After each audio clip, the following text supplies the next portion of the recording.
pilgrimage to Mecca, Muhammad's home city. A Muslim then is a person who submits to Allah by believing what he's told to believe by Allah and Muhammad, and by doing what he's told to do by Allah and Muhammad.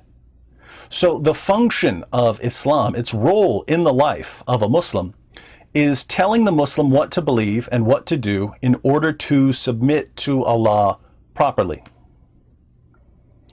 If we'd like a more scientific description of Islam, we can think about what Islam is made of.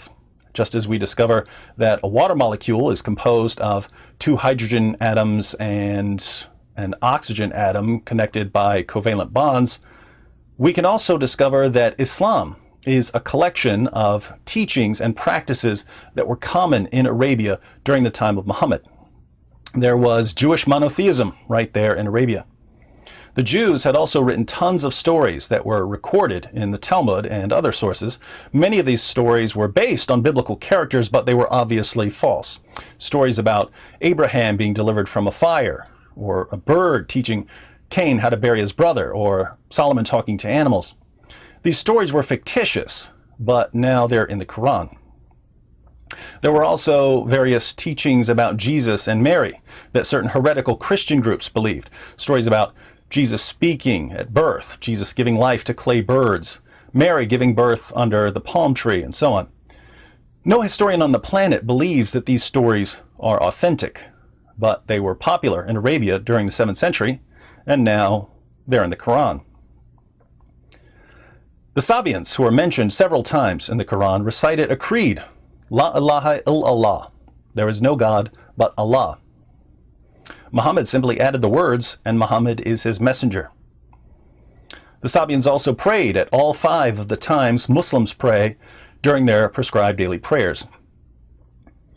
Some of the Persians believed that after death a paradise of sensual delights awaited them, complete with houris, the perpetual virgins Muslims believe they'll be awarded in paradise.